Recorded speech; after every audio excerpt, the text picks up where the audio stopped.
Assalomu alaykum, hurmatli nafaqaxo'rlar va aziz vatandoshlar. Bugun siz ushbu videoda nafaqangizdan majburiy to'lovlar olib qo'yilishi haqidagi yangi qonun loyihasi ortidagi sir-asrorlar va unga qarshi qanday samarali kurashish yo'llarini bilib olasiz.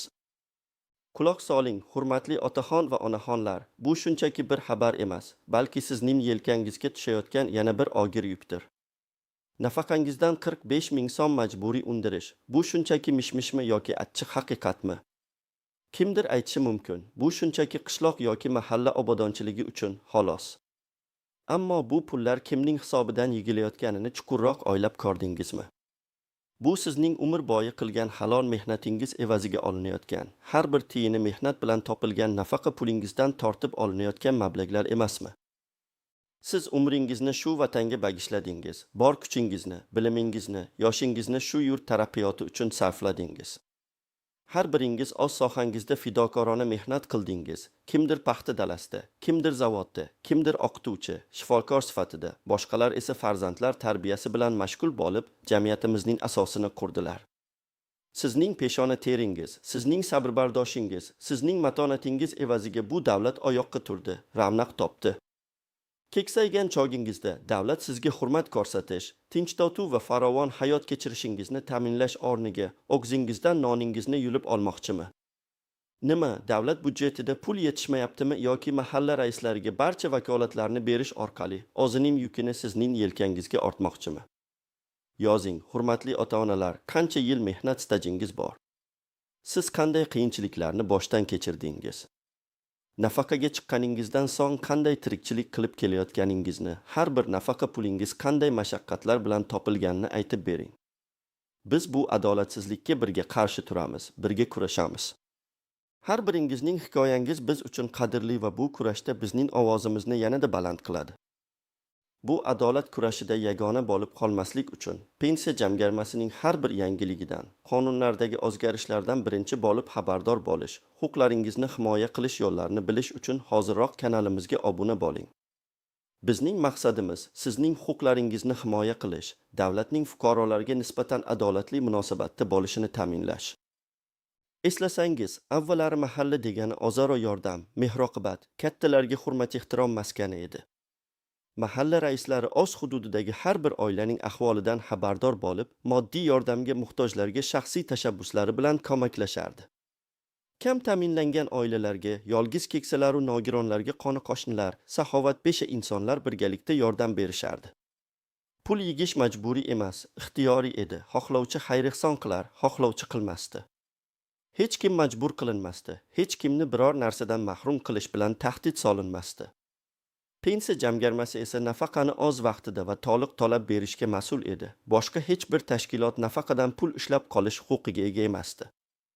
Davlatning asosiy maqsadi fuqarolarga munosib sharoit yaratish, ayniqsa keksaygan insonlarning tinch-osуда kun kechirishini ta'minlash edi. Har bir nafaqa puli qonun bilan himoyalangan edi va u nafaqat pensiya olish huquqi, balki keksalarimizning qadri, hurmati va yosh avlodga qoldirgan merosining bir ramzi edi. Ammo bugungi kunda vaziyat butunlay o'zgarganday ko'rinmoqda. Yangi tashabbusli budjet to'g'risida G303 raqamli qonunni bahona qilib, mahalla raislari amalda cheklanmagan hokimiyatga ega bo'layotgani haqida mishmishlar tarqalmoqda. Bu qonun mahalla raislariga obodonlashtirish bahonasida har bir nafaqadan majburiy 45 ming so'mdan ushlab qolish vakolatini bergan emish. Eng achinarlisi, kimki bunga qarshi chiqsa, norozilik bildirsa yoki pensiya jamg'armasiga, yuqori idoralarga shikoyat qilsa, uni imtiyozli ko'mir, oziq-ovqat yogidan mahrum qilish, temir daftardan o'chirib tashlash bilan qo'rqitishmoqda. Bu adolatdanmi? Bu insofdanmi? O'ylashimcha, bu mutlaqo noo'rin va qonunga zid harakat. Bir tomondan biz qonun ustuvorligi haqida gapiramiz, boshqa tomondan esa keksalarimizning qadr-qimmatini oyoq osti qiladigan bunday tahdidlarga ko'z yumamiz. Axir temir daftardagi insonlar eng muhtoj, eng zaif qatlam vakillari emasmi?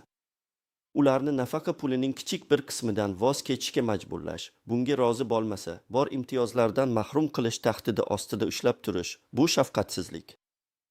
Ko'pincha nafaqaxo'rlarimiz orasida nafaqa miqdori 1 million so'mdan ham oshmaydiganlar bor. Ular butun umrini mehnat va mashaqqatda o'tkazgan, farzandlarini voyaga yetkazgan, o'zlarini davlatga bag'ishlagan zahmatkash insonlar. Ular har bir so'mni tejab-tergab sarflaydilar, dorilarga, kommunal to'lovlarga, nabiralariga biror shirinlik olib berishga arang yetkazadilar. O'sha 45 ming so'm pul ular uchun juda katta ahamiyatga ega. Ba'zilar uchun bu bir haftalik non puli, boshqalar uchun esa kasal bo'lganda olish kerak bo'lgan eng zarur dori-darmonning bir qismi. Tasavvur qiling, yoshini yashagan, uyda yolg'iz qolgan, har tong quyosh bilan birga uyg'onib, bolalarning baxti uchun, yurtning osoyishtaligi uchun duo qiladigan bir mo'ysafid.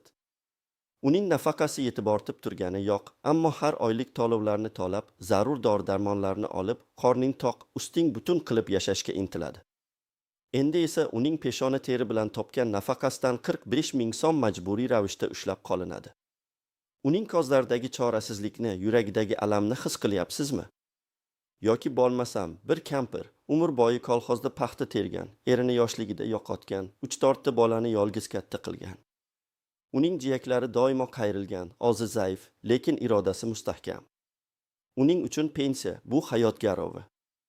Shu pullar evaziga qishda isinish uchun bir qop ko'mir oladi yoki nabiralariga bayramga 1 kilo konfet olib beradi. Ammo endi uning nafaqasidan majburiy to'lov undiriladi va agar u norozilik bildirsa, o'sha imtiyozli ko'mirdan mahrum bo'lishi mumkin. Bu adolatdanmi? Bu milliy qadriyatlarimizga, keksalarimizga bo'lgan hurmatimizga to'g'ri keladimi? Kimlar xavf zonasida turibdi? Aslida barcha nafaqaxo'rlar, ayniqsa nafaqa miqdori nisbatan kam bo'lgan insonlar, yagona tirikchilik manbai nafaqa bo'lgan yolg'iz keksalar, nogironligi bo'lgan fuqarolar, temir daftarga kiritilganlar eng katta xavf ostida. Ularning har bir so'mi qadrli, har bir tiyini zarur. Bu to'lov ularning oilaviy budjetiga jiddiy ta'sir qiladi va ularning hayotini yanada og'irlashtiradi.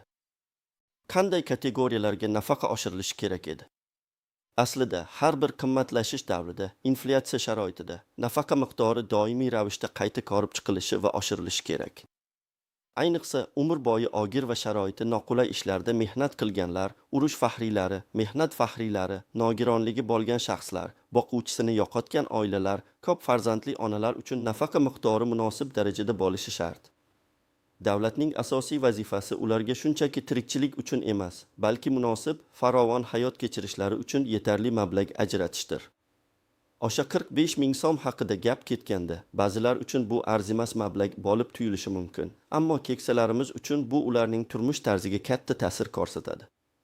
Ular o'z hayotlari davomida shu davlatga beminnat xizmat qilishgan. Endi esa davlat ularga qanday g'amxo'rlik qilishini ko'rsatish kerak. Hurmatli tomoshabinlar, hozir siz ham o'z fikrlaringizni yozing. Sizningcha bu yangi qonun adolatdanmi? Nafaqadan majburiy to'lovlar undirish keksalarimizga nisbatan hurmatsizlik emasmi? Sizning mahallangizda ham shunday holatlar bo'lyaptimi? Qanday yo'l tutyapsiz? O'z tajribangizni biz bilan o'rtoqlashing. Sizning har bir kommentariyangiz biz uchun muhim, chunki u sizning ovozingiz, sizning noroziligingiz yoki sizning qo'llab-quvvatlashingiz. Bizni tomosha qilayotgan har bir fuqaro bu muammoga befarq bo'lmasligi kerak. Zero bugun keksalarimizga nisbatan qilinayotgan bu adolatsizlik ertaga bizning boshimizga tushishi mumkin. Xo'sh, bu vaziyatdan qanday chiqish mumkin? Birinchidan, shuni unutmangki, hech kimning sizning nafaqangizdan majburiy pul undirishga haqqi yo'q. Bu har qanday qonunga zid harakat. Nafaqadan pul ushlab qolish faqatgina qonunda ko'rsatilgan holatlarda va qonuniy tartibda amalga oshirilishi mumkin. Masalan, sud qarori yoki ijro hujjatiga asosan. Mahalla raislarining bu boradagi vakolatlari haqidagi gap-so'zlar bu shunchaki mishmish va tahdiddan boshqa narsa emas. Agar sizga bosim o'tkazilayotgan bo'lsa, eslab qoling. 1. Hech qanday hujjatga imzo chekmang. Sizdan nafaqangizdan pul ushlab qolishga rozi ekanligingiz haqidagi arizaga yoki boshqa shunga o'xshash qog'ozlarga imzo chekishni talab qilishsa, qat'iy rad eting. Axir, o'z riskingizdan o'zingiz voz kechishga rozilik bildirishingiz sizning huquqingizni zaiflashtiradi. 2. Yozma ariza bilan pensiya jamg'armasiga murojaat qiling. Agar nafaqangizdan pul ushlab qolingan bo'lsa yoki ushlab qolish bilan tahdid qilishgan bo'lsa, darhol Respublika pensiya jamg'armasining hududiy bo'limlariga yozma ravishda ariza bilan murojaat qiling. Aytgancha, pensiya jamg'armasining o'zi bunday majburiy undirishlarni amalga oshira olmaydi. Ularning vakolatlari qonun bilan cheklangan. Ular sizning nafaqa pullaringizni himoya qilishga majbur. Arizangizda barcha holatlarni, kim tahdid qilganini, qancha pul ushlab qolinganini aniq ko'rsating. Arizaning ikkita nusxasi bo'lsin. Birida sizning qabul qilinganligi haqidagi muhri va imzosi bo'lsin. 3. Prokuraturaga murojaat qiling. Agar pensiya jamg'armasi murojaatingizga e'tibor bermasa yoki vaziyat o'zgarmasa, darhol prokuratura organlariga yozma ariza bilan murojaat qiling. Prokuratura fuqarolarning huquqlarini himoya qilishga majbur va bunday noqonuniy harakatlarga zudlik bilan chek qo'yishi lozim. Sizga nisbatan tahdid qilishgan bo'lsa, ya'ni imtiyozlardan mahrum qilish yoki temir daftardan o'chirish bilan qo'rqitishgan bo'lsa, bu haqda ham prokuraturaga xabar bering. Bunday tahdidlar uchun javobgarlik belgilangan. 4. Ombudsman yoki boshqa huquq himoyachisi tashkilotlarga murojaat qiling. Agar yuqoridagi choralar natija bermasa, Oliy Majlisning Inson huquqlari bo'yicha vakili, ombudsman ga yoki fuqarolik jamiyati institutlari vakili bo'lgan huquq himoyachisi tashkilotlarga murojaat qilishingiz mumkin. Ular ham sizning ishingizni ko'rib chiqishga va yordam berishga qodir. 5. Shaffoflikni talab qiling. Agar sizdan mahalla obodonchiligi uchun pul yigilayotgan bo'lsa, bu pullarning qayerga sarflanayotgani haqida to'liq hisobot talab qilishga haqqingiz bor. Bu jamg'armalar qanday ishlatilayotgani haqida shaffoflik bo'lishi shart. Davlatning fuqarolariga nisbatan harakatlari qonun doirasida va adolatli bo'lishi shart.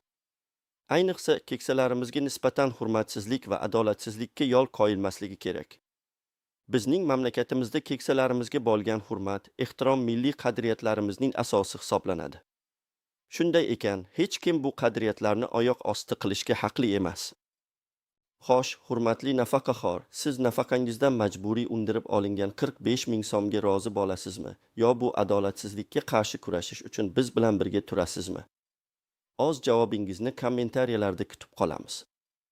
Biz birgalikda kuchlimiz. Adolatni birga tiklaymiz.